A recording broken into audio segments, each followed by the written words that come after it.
uma opinião formada, não tem muita experiência com a fisiologia renal. Eu acho que um pouquinho de tudo atrapalhou, mas assim, foram boas notas no geral. Achei que as pessoas foram bem na prova. A discursiva, acho que muita gente acertou, a grande maioria. Então assim, e foi uma prova que é o que a gente vai ver na prática. Aquela questão que a gente usou, que eu acho que talvez foi a que mais vocês tiveram preocupação, foi aquela da origem renal, que a gente pontuou várias vezes nas aulas, tanto na minha quanto na do Diego. A gente falou muito sobre a dor renal, a dor musculoesquelética. Então, assim, acho que foi justo a prova. Acho que foi legal, tá? Hoje a gente vai falar de nefrite intersticial aguda, que é um assunto muito específico da nefro. E aí a gente começou a pensar em assuntos que vocês pudessem ter mais contato no dia a dia, no internato, na GO, pelo menos, não sei vocês, mas eu acho que minha GO foi bem intensa no internato. A gente teve muito tempo, a gente ficou na GO e a gente passou muito aperto na parte renal e gestação porque a gente não tinha tido uma teoria muito boa. Então a gente optou por falar de gestação em rim, talvez porque vocês sempre vão encontrar uma grávida por aí e sempre vai gerar um certo de receio e de dúvida. Quando a gente vê uma grávida, principalmente com problema renal, já dá dois tipos de medo, porque a gente tem a grávida e um bebê. Então a gente já tem um certo medo. E eu não queria que vocês chegassem no internato, na ginecologia, com esse medo que a gente chegou. Então acho que gestação em rim é um assunto que vocês vão ver muito na prática, e é um assunto que até hoje os residentes de ginecologia pedem aparecer para coisas básicas de fisiologia mesmo, da gestação, as alterações hemodinâmicas que a gente vê na gestação, que às vezes não tem nada a ver com rim, é só um olhar que a gente deveria ter. Então assim, acho que vai ser, eu acho que vocês rodam, não sei quanto tempo vocês rodam na GO no internato, já sabem? Não? Eu acho que na geologia vocês devem rodar no primeiro e no segundo ano, então assim, acho que vocês vão ver bastante, tá? Eu vou começar com um caso clínico que aconteceu no hospital onde eu fiz residência, para dar uma ilustrada, para a gente poder começar o assunto, tá? A identificação é PSS, 36 anos, é uma gestante de 23 semanas, parda, casada, natural e procedente de São Paulo. Ela foi admitida no pronto-socorro da ginecologia obstetrícia, lá do Hospital Santa Marcelina, no dia 2 de julho de 2017. Ela chegou com a seguinte queixa, a queixa principal, né? Alteração da pressão há um dia. E aí ela refere que iniciou um quadro de pico hipertensivo, com uma pressão de 17/10 há um dia, que vinha associado com cefaleia, edema de membros inferiores. Ela refere que já fazia uso de metildopa 2 vezes ao dia e que isso tudo foi orientado no pré-natal de alto risco. Ela negava escotomas, alteração do nível de consciência, alterações urinárias, sangramentos ou alterações na região de mácula facial e na região de aparelho superior e tronco. História patológica de gestacional, ela teve 2 gestações, um aborto e o parto P0, né? Então é 2G, P0, 1A. Ela é hipertensa prévia e tem uma gestação que ela teve um quadro de hipertensão com pré-eclâmpsia e um óbito fetal, e que ela se manteve hipertensa após a gestação. Era essa a queixa e a história da paciente. E no exame de entrada, ela tinha um bom estado geral, corada, hidratada, febril, apneica, tinha um edema em face de uma cruz, 3 cruzes de edema de membros inferiores, estava com 19/110 de pressão. No exame obstétrico não tinha nenhuma alteração digna de nota, o colo estava impérvio, não tinha sangramento. No laboratório, ela tinha uma hemoglobina de 9, uma leucocitose, 20.040 leucócitos, sem desvio à esquerda, plaquetas normais, uma ureia de 63, uma creatina de 1,2 e um coagulograma normal. Ela trazia, de fevereiro de 2017, no alto risco, no pré-natal, uma creatina de 0,7. Tinha na urina um sedimento com uma proteinúria de 3 cruzes, 16.000 leucócitos e 21.000 hemácias. Tinha uma urina que a gente chama de sedimento ativo, onde todos os marcadores de sedimento são positivos, né? Desde proteinúria, leucocitura e hematúria. decidimos internar. Na verdade, a GO internou e entrou com antipertensivo para controlar a pressão. Quando ela internou, a primeira coisa que eles fizeram foi solicitar rotina para pré-eclâmpsia, né? E aí ela tinha um laboratório de 3 de julho com hemoglobina de 8,7, um leuco de 25.000, 82.000 plaquetas, uma creatina já de 3,2, uma ureia de 75, um TGO de 65, um TGP de 34 e de um NR de 0,9. Ela começou a queixar de sangramento vaginal, com piora do controle pressórico, piora da cefaleia, que era holocraniana, mantinha sempre pressão muito elevada. Com 6 horas da internação, os batimentos fetais não foram auscultados e no ultrassom obstétrico já tinha uma placenta de seção posterior e já tinha óbito fetal. Isso dia 3 de julho, né? E aí foi optado por induzir o parto com misoprostol.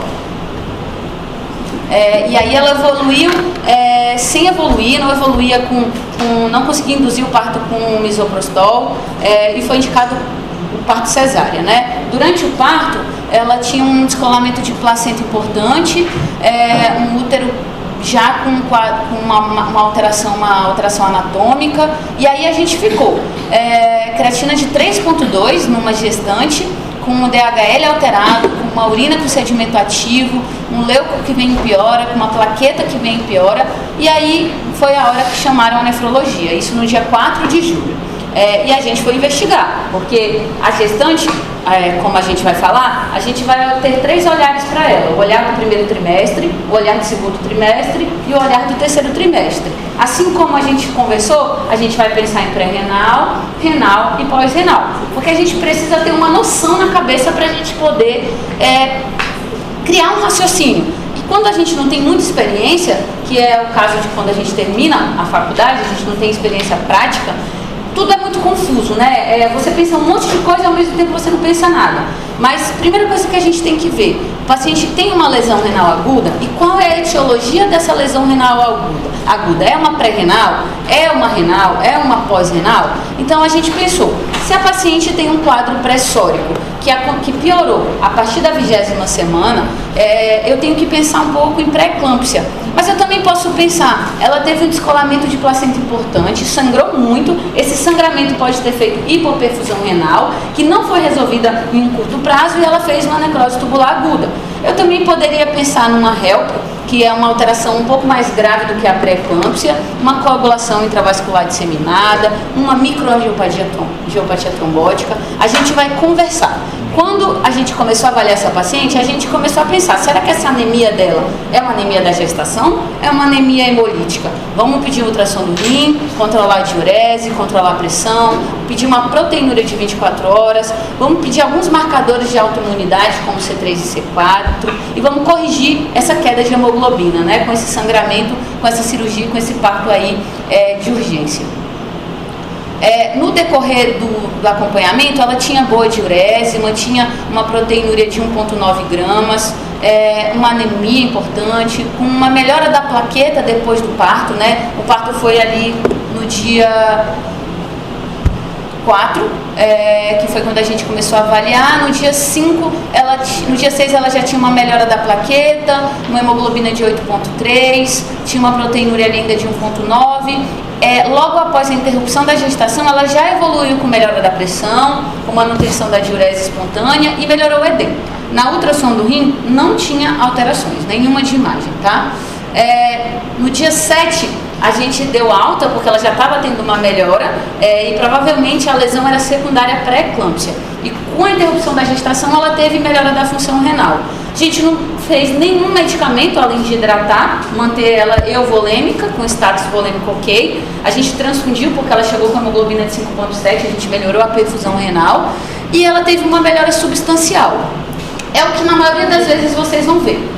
E o medo da ginecologia de algo mais sério, e o que pensar, como agir, será que precisa usar um corticoide, será que não, será que é só suporte, será que tem que interromper a gestação? Isso é extremamente importante, é o que a gente vai falar basicamente na aula de hoje, tá? E aí ela foi orientada a encaminhar para o ambulatório de nefro e a gente seguiu a função renal dela no decorrer de 2, 3 meses pós-gestação, tá?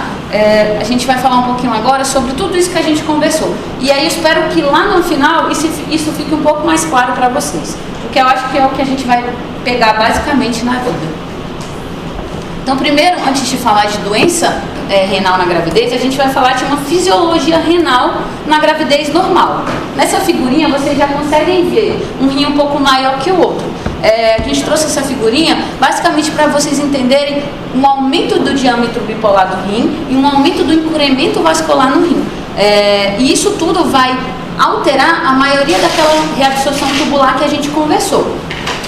Então, uma gestante normal, sem nenhuma patologia, sem nenhuma doença, ela vai ter alterações anatômicas, alterações na hemodinâmica sistêmica renal e alterações na função tubular. Nessa figurinha aqui, vocês conseguem ver que o débito cardíaco da gestante aumenta logo no primeiro trimestre, assim, até antes da 12ª semana, e ocorre uma redução da resistência vascular periférica.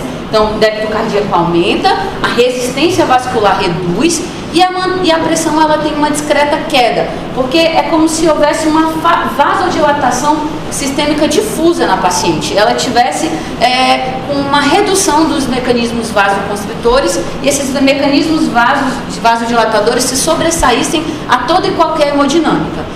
Então, a primeira alteração que acontece é um aumento do débito cardíaco. A paciente às vezes fica um pouquinho mais taquicárdica no início da gestação. Essa resistência reduz e a pressão ela tende a cair um pouquinho.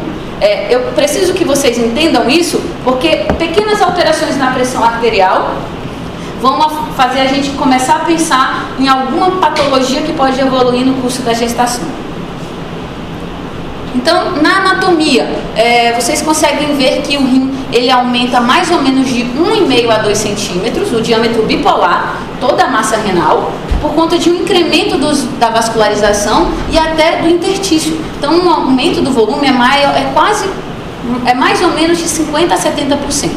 E além disso, o paciente tem uma dilatação dos cálices da pelve e do ureter.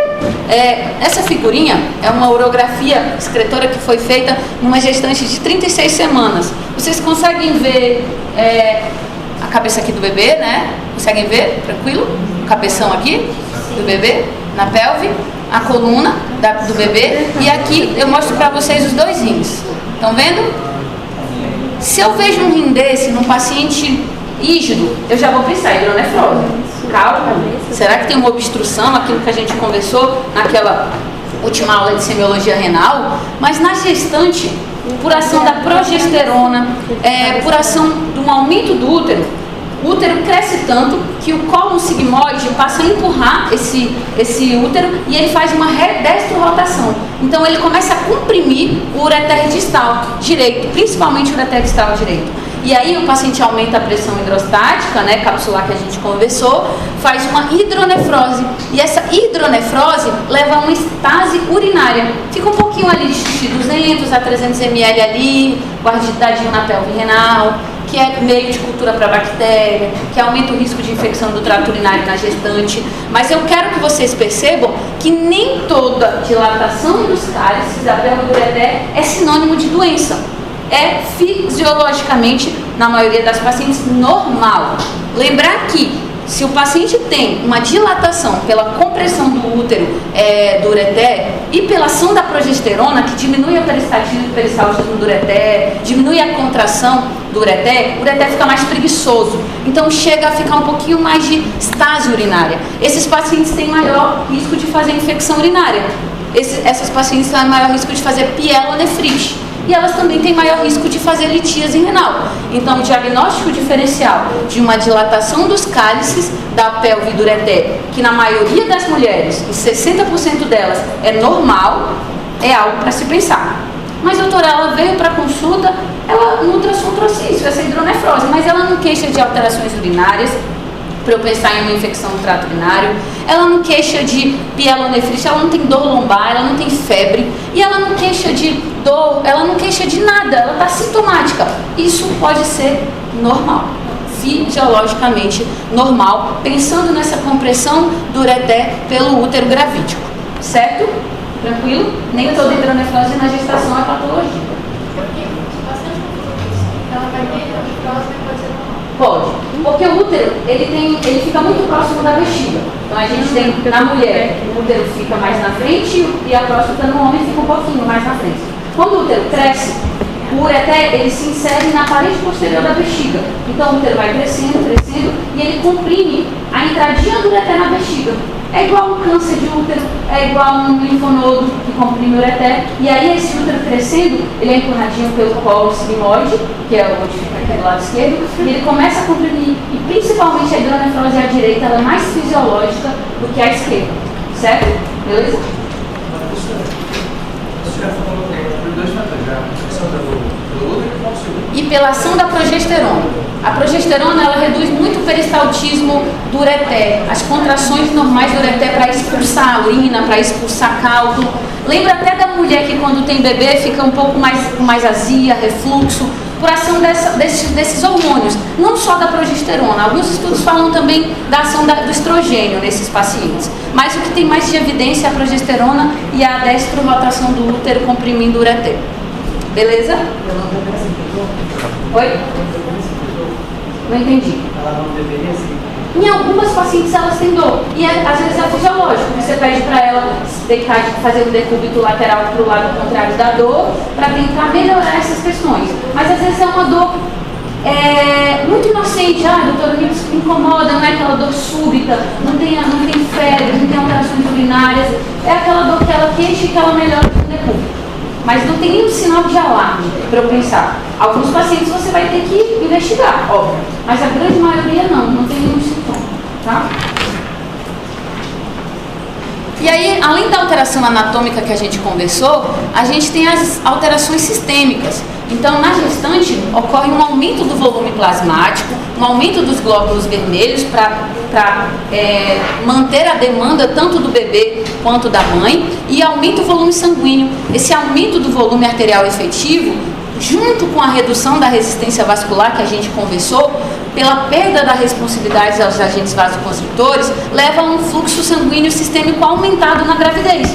E esse fluxo sanguíneo sistêmico aumentado na gravidez leva a um aumento do fluxo sanguíneo renal, assim como em todos os outros órgãos, tá?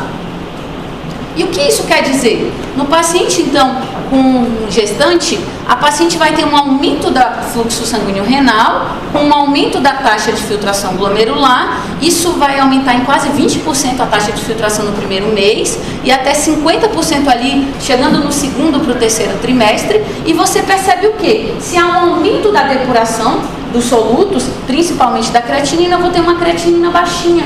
A gestante, ela tem uma creatinina baixinha. Então, se você tiver alguma gestante na família, olhe os exames dela. A creatinina está geralmente mais baixa do que era dela antes de engravidar, por conta desse aumento da taxa de filtração glomerular. E aí, como que eu posso calcular a função renal dessas gestantes? Nenhuma fórmula é muito validada para gestantes, porque a maioria dos estudos não contemplou as gestantes. Tanto CKD-EPI, quando o Cockcroft-Gault, pegou idade, pegou gênero, pegou raça, mas na maioria desses estudos o N é muito pequeno para gestantes. Então hoje o principal mecanismo que a gente usa para fazer o clearance, né, a taxa de filtração glomerular, ainda é o clearance em urina de 24 horas. Geralmente quando a gente vai pedir a proteinúria nesses pacientes, a gente pede proteinúria de 24 horas, mas às vezes é uma lesão renal aguda que eu preciso descobrir o motivo, e aí às vezes uma relação proteína-creatinina na urina 1 para ver a proteinúria é um exame que não é tão robusto de estudos, mas é um exame que geralmente é seguro e eficiente.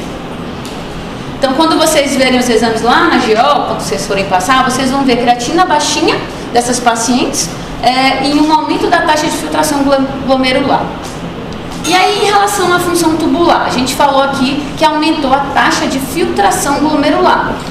Então, esses pacientes passam a ter uma redução na reabsorção de ácido úrico, então ele tem um ácido úrico sérico baixo. Então, você não vai ter ácido úrico de 8, 9 em uma paciente, você vai ter na mulher 3, 4 de ácido úrico. A capacidade da glicose, que chega lá no túbulo contorcido proximal que a gente conversou, que vem junto com o sódio, passa a estar reduzida. Mas por que se o canal continua o mesmo? me parece que ocorre uma dificuldade desse receptor em reabsorver essa glicose, porque no diabetes a gente tem ali 180, 200 para a gente começar a fazer uma glicosúria. Na gestante, ela tem um aumento da sensibilidade a esses receptores e ela passa a ter uma glicosúria. E aí a principal etiologia talvez seja uma sensibilidade do receptor de sódio e glicose no túbulo contorcido proximal. Então, glicosúria na mulher não faz diagnóstico de diabetes, nem sugere diabetes, certo? Apenas pela taxa de filtração glomerular aumentada, no aumento, fica maior o aumento da excreção de glicose e elas têm glicosúria, certo? A gente tem diabetes gestacional, né? Se ela está excretando mais glicose, por que ela ia ter diabetes? Por isso que a gente conversa, não entendi.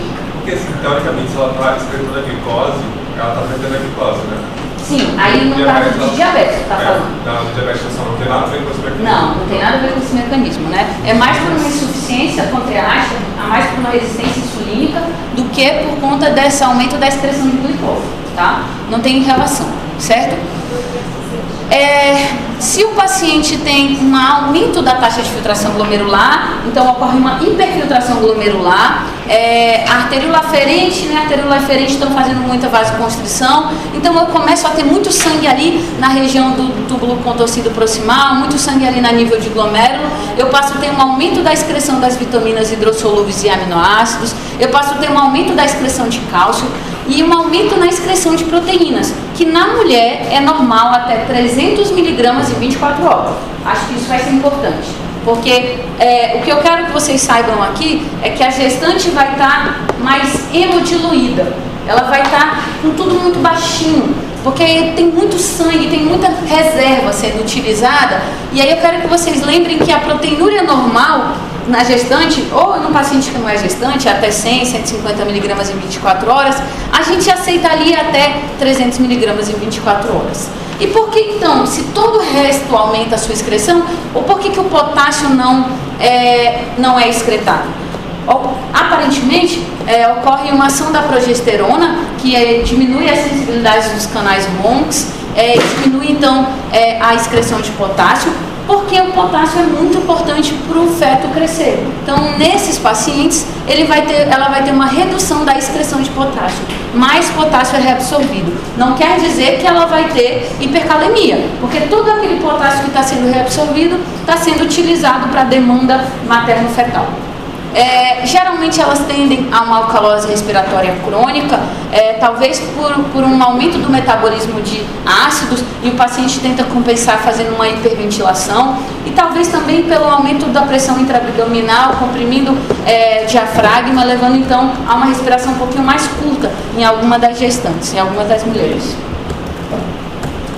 Então, na não gestante e nas gestantes, o que a gente consegue ver? A gente consegue ver um hematócrito menor, porque ela está mais hemodiluída pelo aumento dos glóbulos vermelhos. Você consegue ver um sódio um pouquinho mais baixo, uma creatinina que antes era 0,8 foi para 0,4, uma alcalose, um ácido úrico baixinho, uma pressão mais baixinha, né? Tende a cair bastante a pressão dessas pacientes, e nem nada disso vai ser sinônimo de patologia, de doença. Vai ser só modificação, tanto hemodinâmica quanto anatômica, de uma paciente que está demandando um pouco mais porque tem uma gestação acontecendo. Já recebemos muito pareceres lá, às vezes, do paciente com hiponatremia. Elas pedem, está muito anêmica, eu queria saber o motivo, está muito hipotensa. Mas se a gente entender a fisiologia, a gente consegue entender as modificações. E tudo isso fisiologicamente fácil de entender, porque ela precisa ter um aumento do volume, né? Não é só uma, são duas pessoas, né, que estão ali, e o bebê, o crescimento da placenta, a formação da placenta, tudo isso vai demandar um pouco mais do que a mãe tem ou produz ali naquele momento. Oi. A paciente aqui com alcalose respiratória, me parece que ela tem um aumento do metabolismo, aumenta um pouco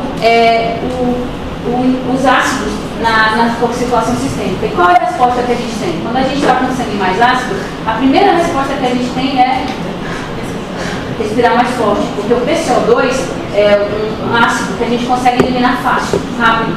Por isso que a gente encontra às vezes mulher, homem que está tendo algum surto, algum quadro de nervosismo, ou enfim, uma síndrome do pânico, respirando, e aí se você colocar uma gás, logo na hora você vê uma alcalose, é uma hiperventilação compensatória, por um sangue um pouquinho mais ácido, porque ela tende a reter um pouco mais de ácido, certo?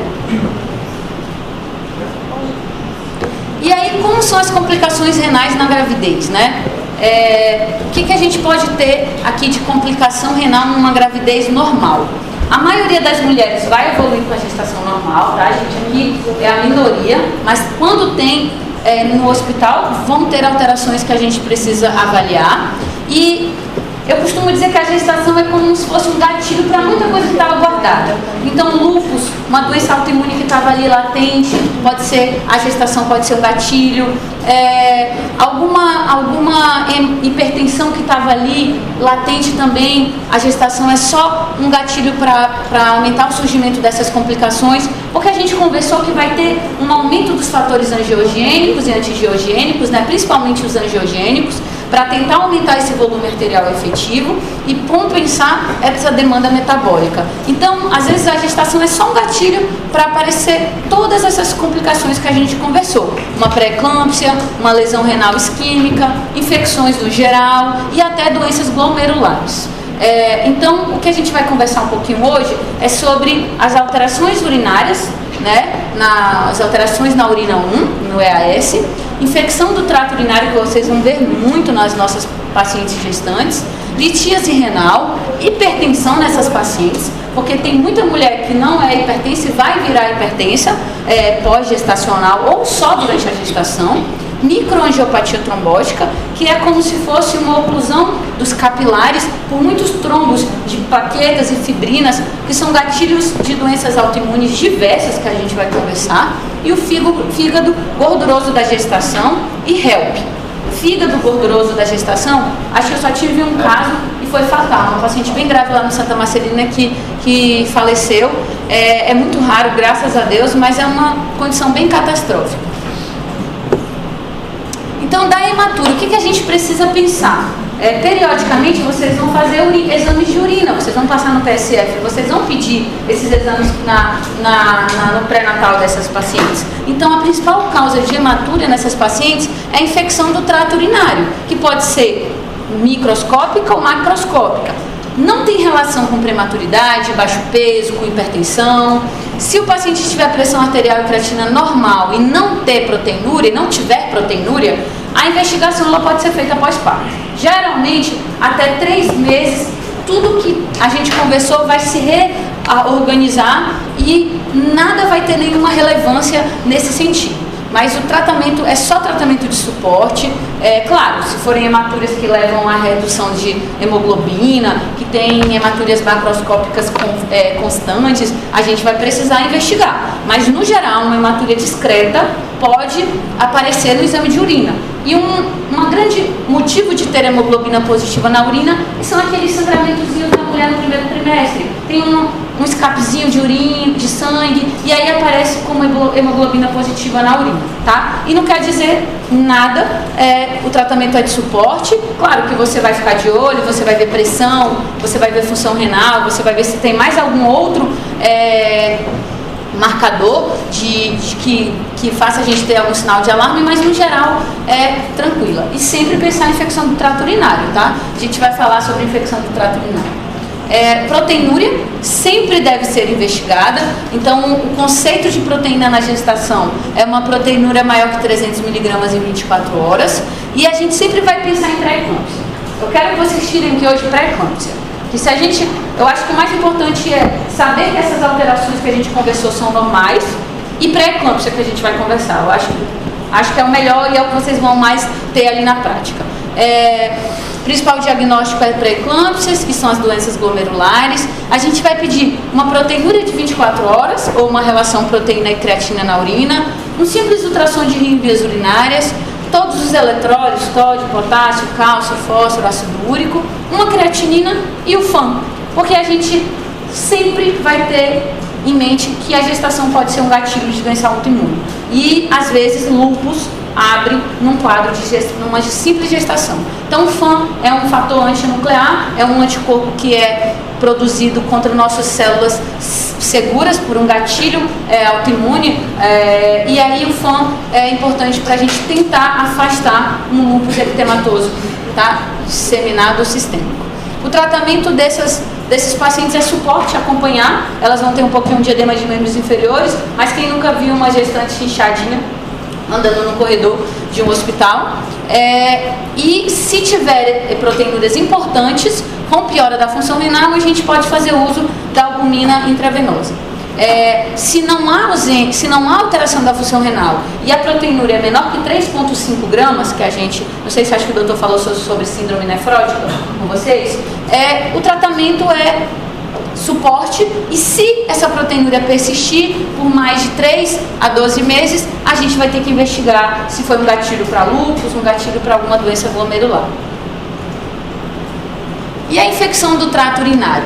É muito comum na gestação, tem muitos motivos para a gestante ter um aumento da infecção do trato urinário. Primeira coisa que a gente conversou, estágio urinário.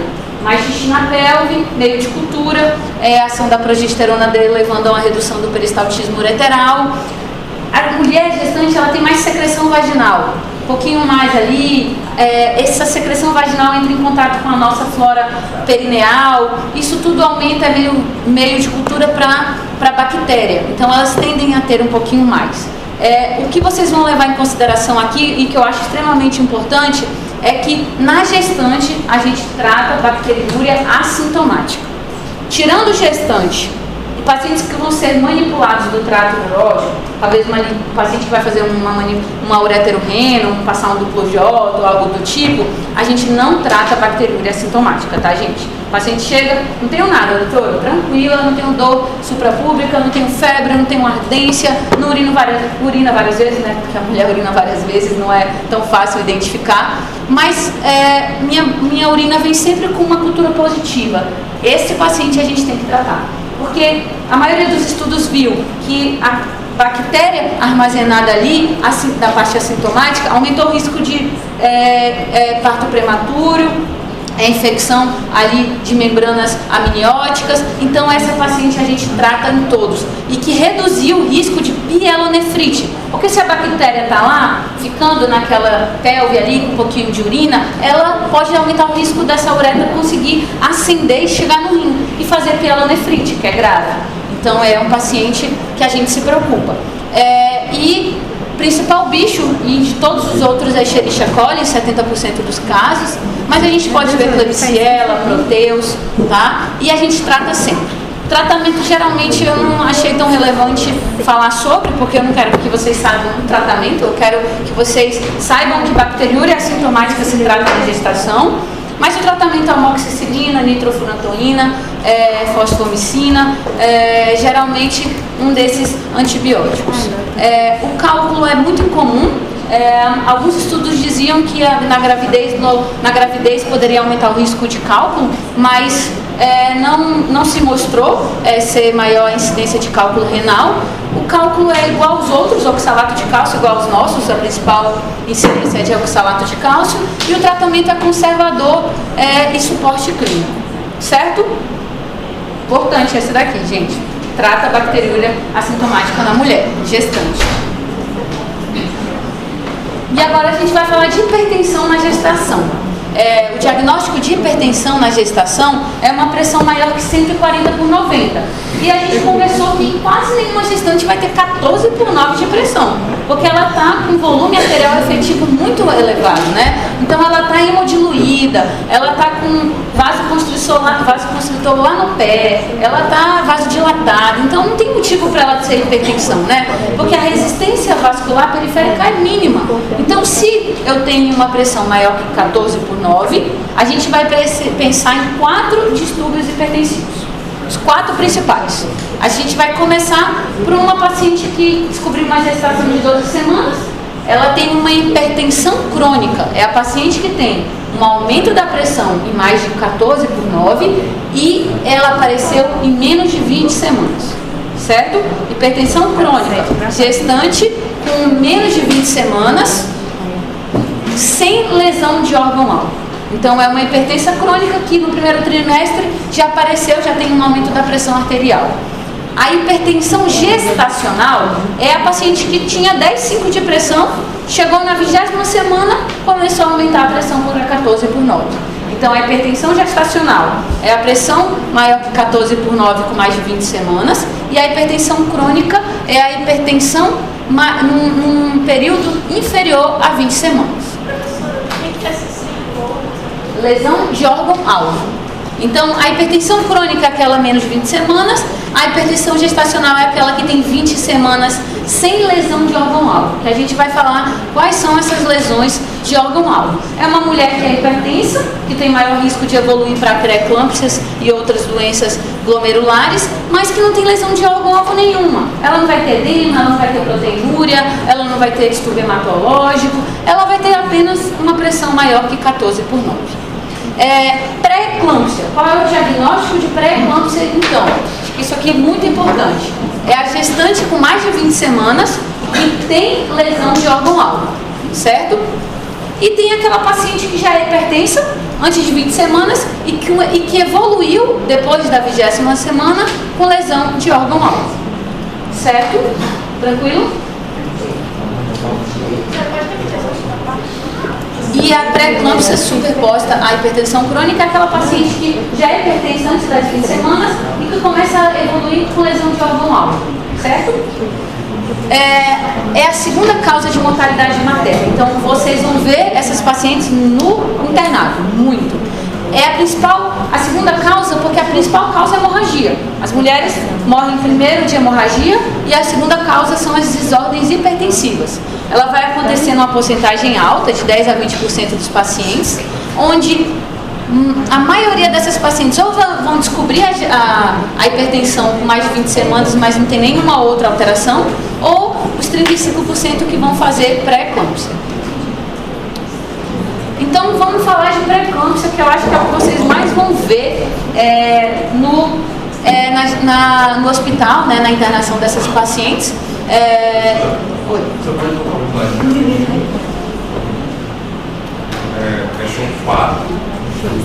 4. Primeiro, hipertensão crônica. A gente hipertenso que engravidou, hipertensão crônica. Gestacional. Passamos da 20ª semana, minha pressão era 11 por 8 e agora está 14 por 9. Então, beleza? Só hipertensão, sem nenhum critério de gravidade, que é o que a gente vai conversar. E aí nós temos pré-eclâmpsia, que apareceu só depois da 20ª semana em uma paciente que não é hipertensa, mas que tem alterações orgânicas, além do aumento da pressão arterial. E a hipertensão crônica, e a pré-eclâmpsia, que é superposta à hipertensão, que é aquela mulher que já é gestante desde o início, mas que começou alterações orgânicas depois da 20ª semana. Ela já é hipertensa? Já, desde o início. Já sou hipertensa no meu primeiro trimestre, com 12 semanas, mas que agora eu estou tendo lesão de órgão-alvo quando passei da 20ª semana. Posso definir então como uma hipertensão antes das 20 semanas com lesão de órgão-alvo? Isso, ótimo. E aí a pré-eclâmpsia, o que é?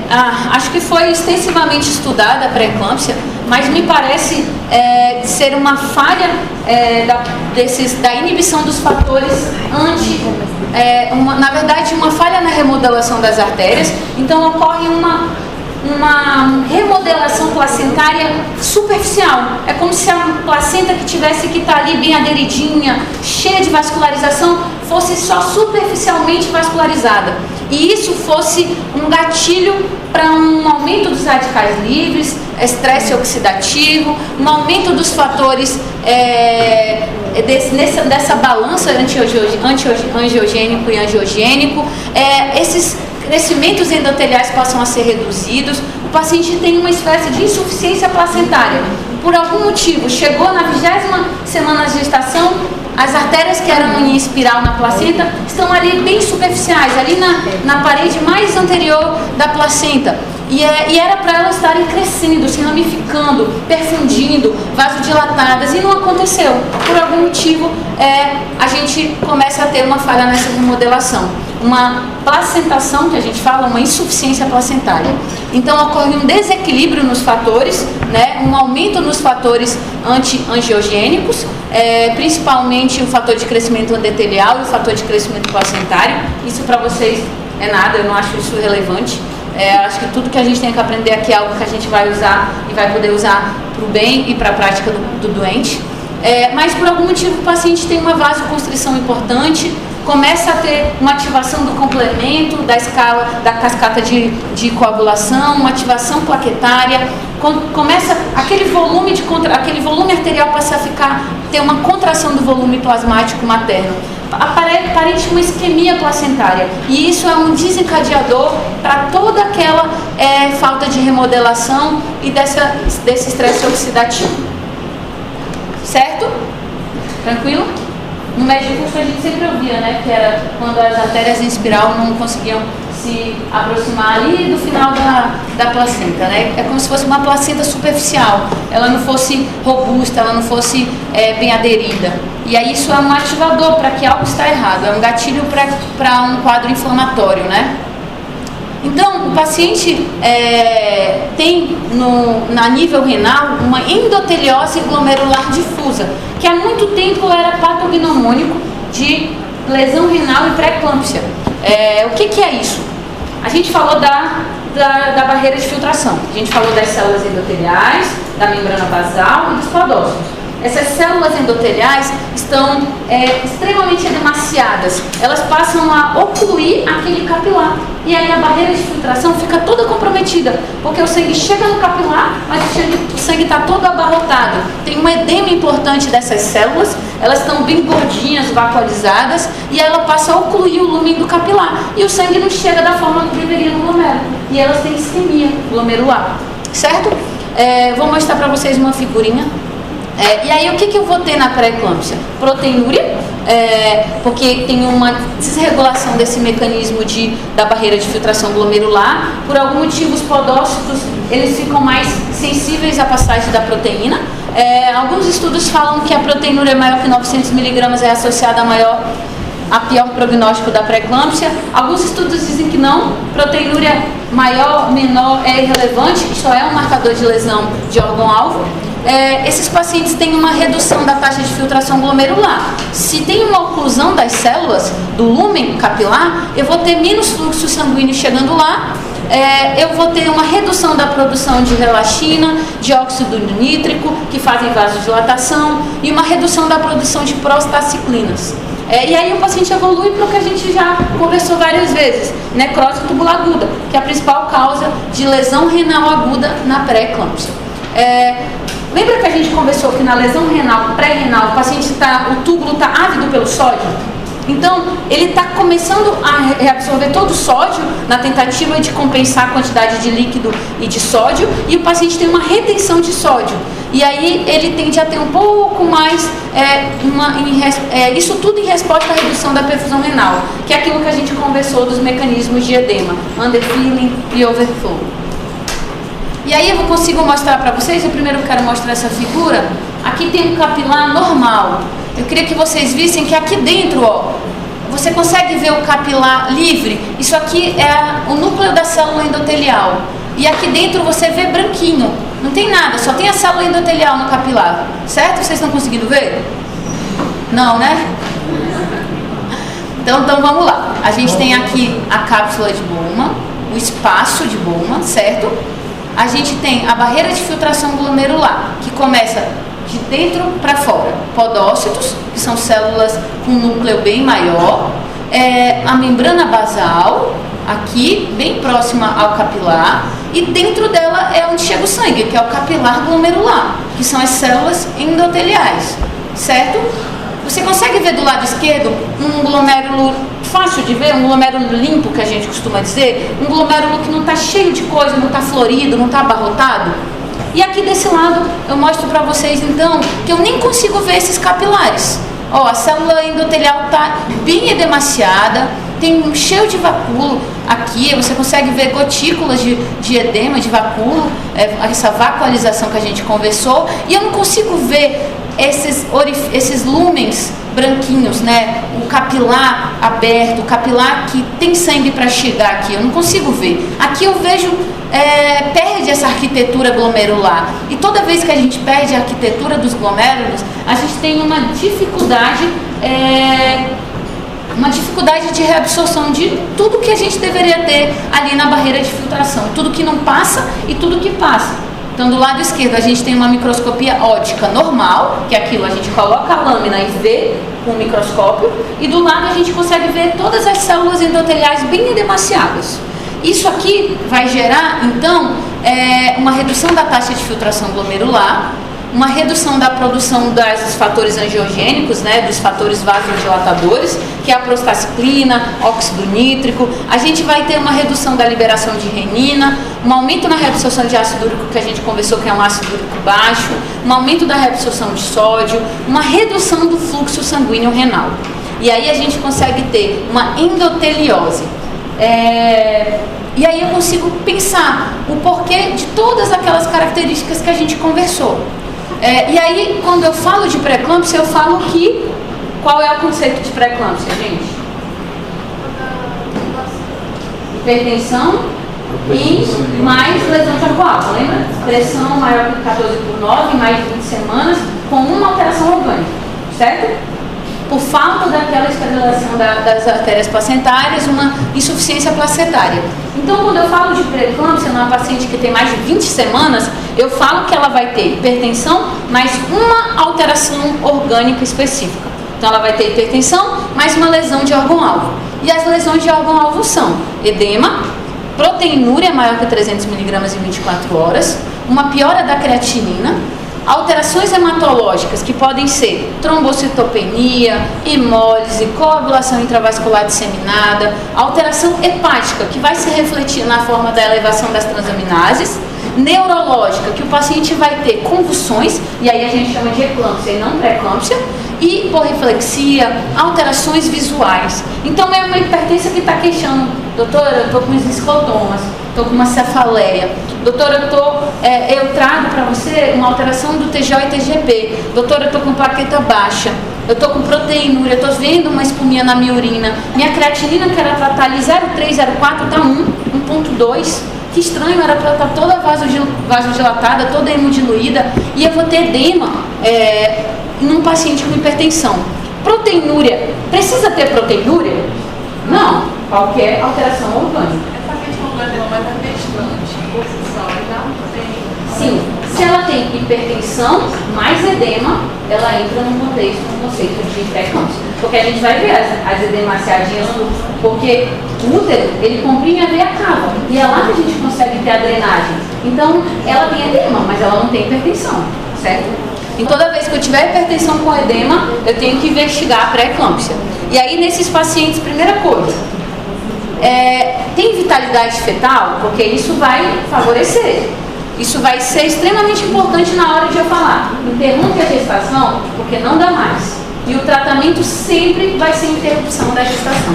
Eu posso fazer qualquer coisa da néfra. Eu posso fazer diálise, eu posso fazer albumina, mas tudo isso vai ser suporte para dar conta dela sobreviver até o momento que tem feto viável para nascer.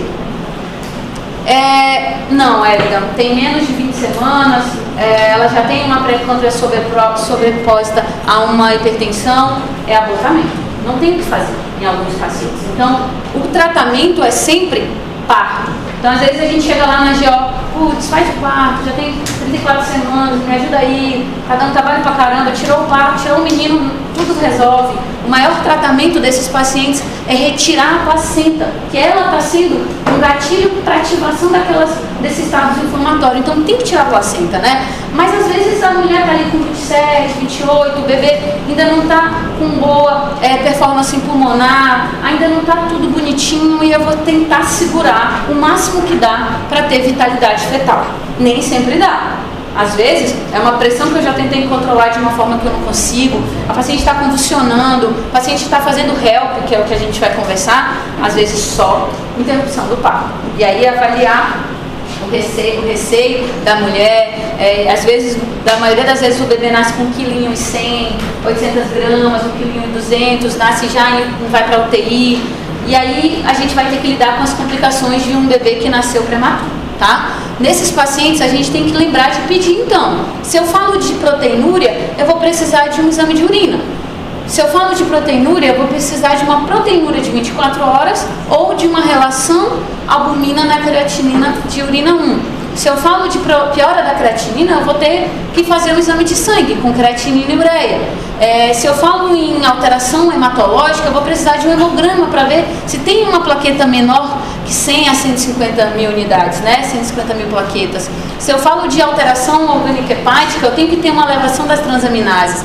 De parte neurológica, geralmente você vai fazer os testes, você vê a paciente mais hiporreflexa, ela tem escotomas, ela tem uma cefaleia que não melhora com nada. Eu vejo que eu tenho algo mais além da hipertensão, né? Então, nessas pacientes, eu faço a interrupção da gestação e isso tende a melhorar em até 12 semanas. Mas é assim, uma coisa a gente... assim, sensacional. Elas interrompem a gestação, dá 3, 5 dias, parece que tudo acabou. A pressão melhorou, a creatina volta aí para 0,8, 0,6, a vida volta ao normal, né? E às vezes a gente da nefro fica, putz, interrompe a gestação, tá chato, tá ruim, mas às vezes a gente tem que tentar ajudar um pouquinho eles nessa questão da vitalidade fetal, né? Tem muita mulher que quer ter bebê, que se programou, que tem que precisa ser, que quer ser mãe. Então, na maioria das vezes, a gente tem que tentar segurar o máximo da gestação que a gente pode, né?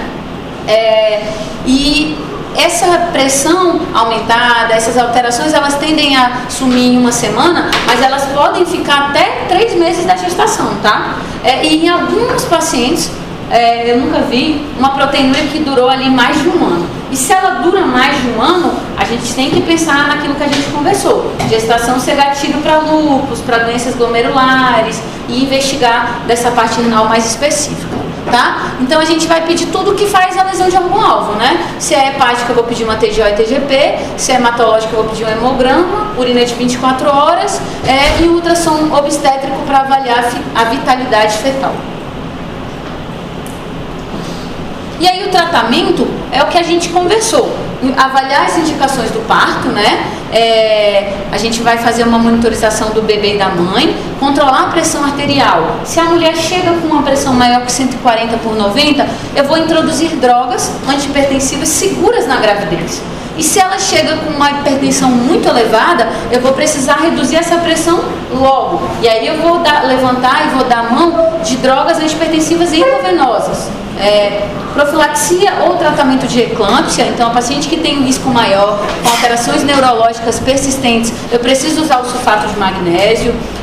Às vezes eu preciso infundir plaqueta para uma paciente que vai fazer um parto cesárea que está com uma plaqueta menor que 24 a 40 mil unidades. Às vezes ela está ali toda inflamada com ativação da cascata de coagulação, tendendo a hemolizar as células, fazendo um HELP. Eu preciso dar plasma fresco. Às vezes ela fez uma necrose tubular que não tem jeito, ela está ficando edemaciada, anasarcada, eu preciso botar ele em diálise para até resolver a questão do parto.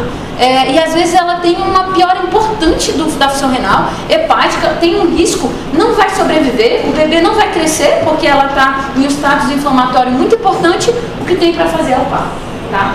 Professora, essa é a síndrome, qual é a medicação? Aí eu vou falar aqui. Se eu for usar um tratamento crônico, que é a pressão maior que 14,9 que vocês vão ver no PSF, basicamente quando chegar, você vai poder usar metildopa, que é a principal droga que a gente pode usar na gestante, labetalol que não tem, que é um beta-bloqueador, basicamente metildopa, hidralazina e nifedipina. São as 3 drogas que a gente pode usar na gestante. Metildopa até 2.000 miligramas em 24 horas, né? Hidralazina até 50 miligramas de 6 em 6 e nifedipina 20 miligramas de 8 em 8. Não quero dose, eu acho que a gente precisa saber o básico agora. E vai tirar, porque às vezes é uma hipertensão que chegou para ti, né? Com 12 semanas, você vai precisar tirar o IE equilibrado, porque ele está associado a má formação, a teratogênese. Então a gente precisa tirar essas drogas nesses pacientes. Diurético está muito relacionada à redução do volume arterial, hipoperfusão, e pode aumentar o risco de hipoperfusão plaquetária. E aí o paciente pode ter então uma isquemia, uma lesão pré-renal fazendo uso do diurético. E os inibidores de aldosterona, que é a espironolactona, que estão relacionados a alterações cardíacas congênitas, né, malformações congênitas, principalmente patência de canal, de patência de forame oval e tudo mais. Então eu vou tirar iequibral, losartana, enalapril, enfim, e vou botar meritidol, hidralazina ou nifedipino, tá? Oi. Ali vai ter uma primeira escolha? Não entendi, perdão. Tem uma primeira escolha ou eu... Metildol é a droga de primeira escolha. A gente da NEF costuma dizer que metildol a gente só usa na gestação. Acho que é a droga mais vagabunda que existe no mundo e que só usa na gestante. Ah, mas vocês nunca usaram a paciente na gestante?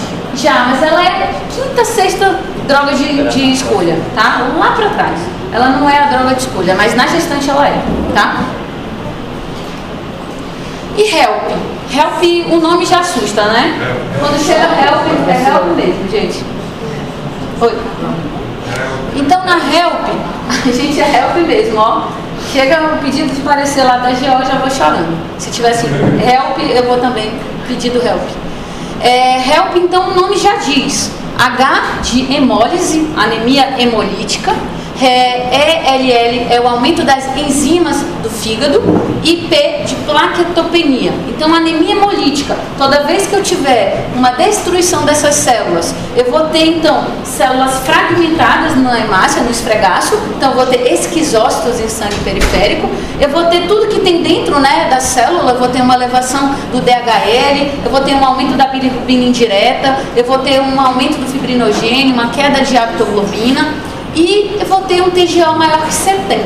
E de plaqueta menor que 100. Então, pediu o TGO, veio maior que 70.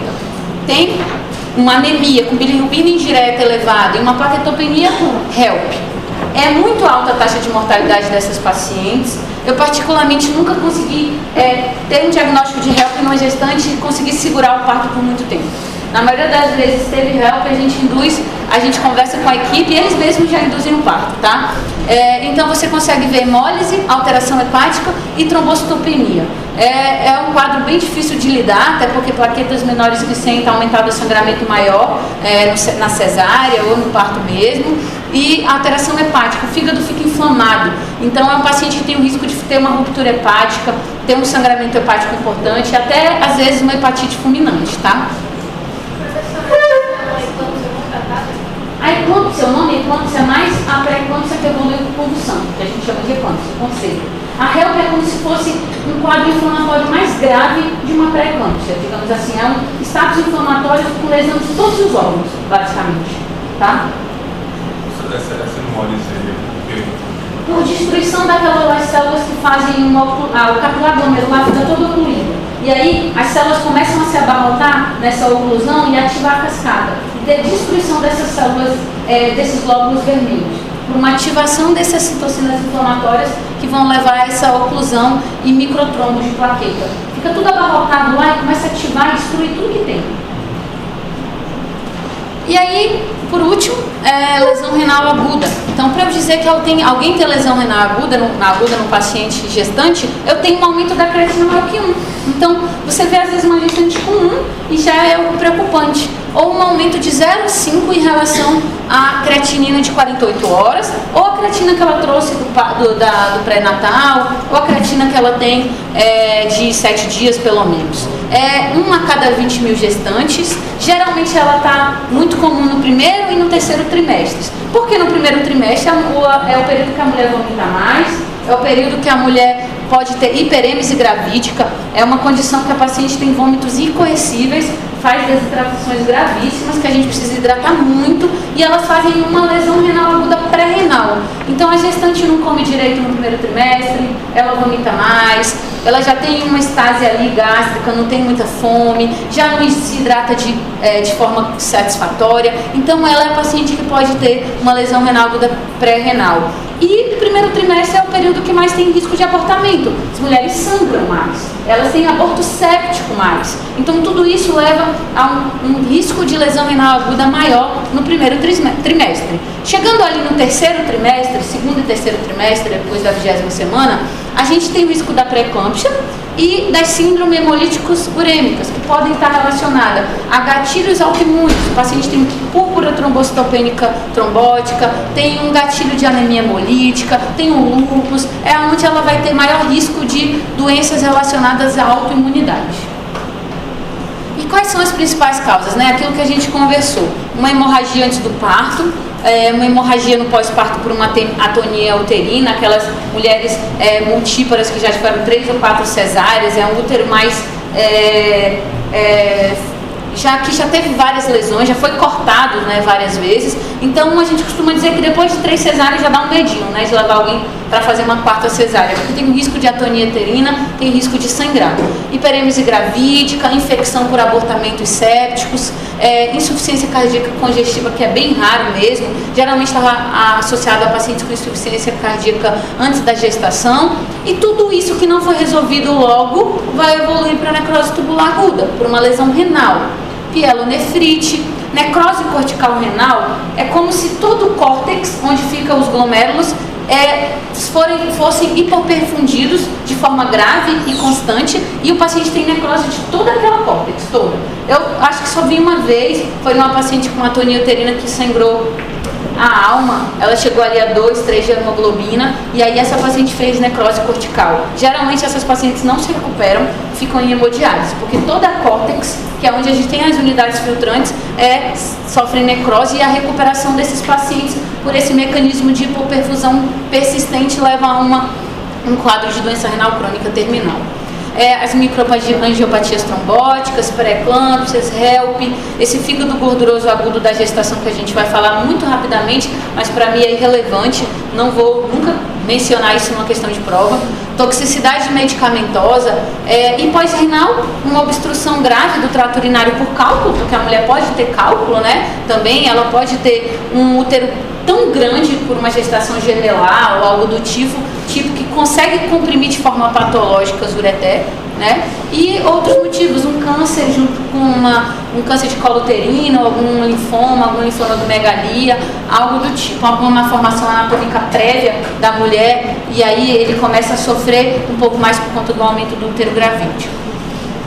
E aí o tratamento é restaurar o déficit volêmico, hidratar a paciente, fazer o parto imediato numa paciente que já tem um parto a termo, e em alguns pacientes terapia renal substitutiva, hemodiálise. E o fígado gorduroso? Eu deixei um slide, mas acho que é muito raro mesmo, gente. Ela geralmente acontece já no finalzinho da gestação. Ocorre um defeito autossômico, uma mutação em um gene que degrada os ácidos graxos. E aí a mulher passa a ter um excesso de ácidos graxos que vão se acumular no fígado. E elas começam a fazer uma inflamação hepática, Então o paciente tem uma hepatite secundária ao acúmulo de ácidos graxos não degradados. É muito raro mesmo, gente. Eu acho que eu nunca vi. E aí ela faz uma hepatite fulminante. O risco de sangramento hepático é muito grande mesmo, com ruptura hepática. Esses pacientes vão para o parto imediato, e essa vez que eu vi lá em São Paulo, eu não cheguei nem a examinar, porque ela morreu na sala mesmo do centro cirúrgico, quando a gente chegou para avaliar. É raro mesmo. E aí a gente sempre pensa, e se ela tiver todas essas proteinúrias, não tiver em melhora, quando é que eu vou fazer biópsia? Na maioria das vezes a gente não faz biópsia renal, porque é algo para se preocupar, Ela tem um aumento do volume abdominal, ela tem um útero grande, ela tem uma estase urinária, tem tudo para dar errado, uma biópsia renal em uma paciente gestante. Mas em alguns pacientes a gente vai precisar pensar. Nesses pacientes, quando a gente tem uma piora rápida e progressiva da função renal, então a paciente chegou com 0,8, foi para 10 de creatinina, uma lesão renal que eu não sei o motivo, e que começou em uma gestante menos de 32 semanas, que já entrou em hemodiálise, já ficou anúrica, parou de urinar subitamente, não é uma pós-renal. Essa paciente a gente tem que pensar em biopsiar, porque a gente não vai saber até então o que pode ter sido a causa, e pode ser a doença autoimune que a gente conversou. Uma perda da taxa de filtração antes de 32 semanas, sem causa nenhuma, ou uma paciente que já é transplantada renal, que optou por gestar, e começou a ter uma piora da função renal, e a gente pensa que não é rejeição. Numa gestante a gente troca as drogas de um paciente transplantado. Então, às vezes, ela tende a ser só um gatilho para ela rejeitar o rim. E é por isso que a gente tem tanto medo de uma mulher que é transplantada engravidar. Mas isso é um desejo muito grande da mãe. E aí a gente vai estar junto, vai acompanhar, e qualquer alteração a gente vai biopsiar. Lembrando que o enxerto renal, no transplantado renal, ele não fica nativo, né, embaixo das costelas, ele fica na fossa ilíaca. Então é um rim mais superficial, mais fácil de biopsiar, então é um pouco mais tranquilo. E proteinúrias nefróticas, que tem piora da função renal. E que geralmente estão associadas com sedimento urinário anormal antes da viabilidade fetal, que geralmente é menos de 24 semanas. Lembrar que menos de 20 semanas é um abortamento, né? Não chega a ser uma gravidez que vai evoluir com viabilidade. E o último, né? Acho que isso também é só para curiosidade. Paciente renal crônica também gesta, né? Engravida. Quando é que eu vou indicar diálise para essa paciente?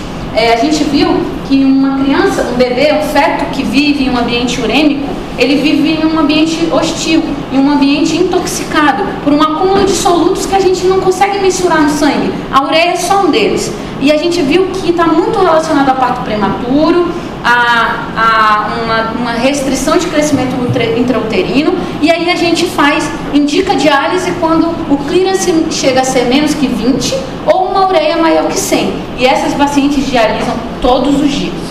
É muito sofrido. Uma renal crônica que entra em diálise, ela dialisa todo dia. Todo dia a fístula dela vai ser funcionada, todo dia ela vai passar um acesso, ou ela vai ter um acesso, e ela vai todo dia para a clínica dialisar. Porque a ureia dela tem que ser menor que 100, porque senão a gestação evolui mal.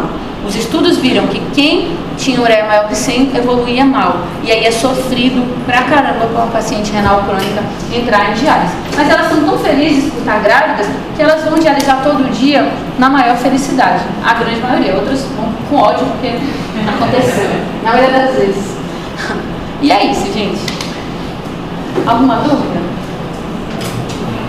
Acho que daqui a gente pode tirar pré-eclâmpsia, tá?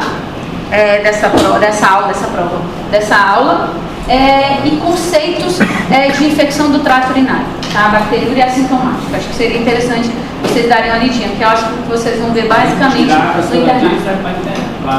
Para estudar, sim, para dar mais ênfase, tá? Repete de novo. Pré-eclâmpsia e bacteriúria assintomática. Acho que, da minha parte, se vocês entenderem que bacteriúria assintomática se trata na gestação, como trata, né, com urocultura, com esses exames, e a pré-eclâmpsia, diagnóstico de hipertensão na grávida. Acho que para mim é o mais importante. Diagnóstico de hipertensão na gestação, pré-eclâmpsia e bacteriúria. Tá bom? Precisa. Sempre precisa, né? Vai que eu tenho vontade de colocar mais alguma coisa. Vai que... Precisa saber o diagnóstico da bacteriúria. A gente usa amoxicilina, nitrofurantoína, cefalexina. Vai ver. Bacteriúria. Cefalexina, agora na nitrofurantoína, bacteriúria assintomática. E a tosse e a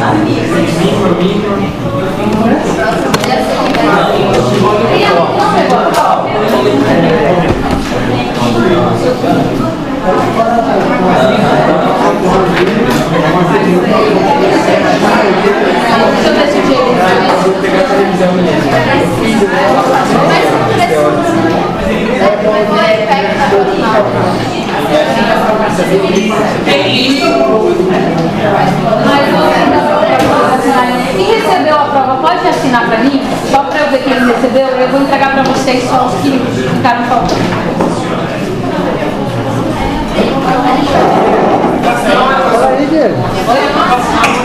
Uma caderno no papel normal, só quem recebeu a prova.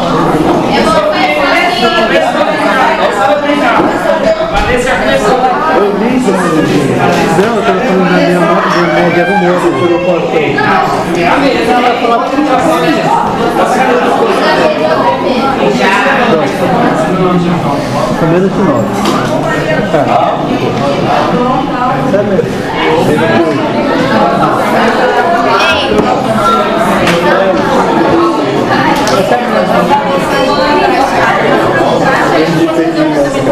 Deus, sabe qual foi a menor? Não foi baixa, não foi alta, não foi porque eu gostaria. Foi 8,98.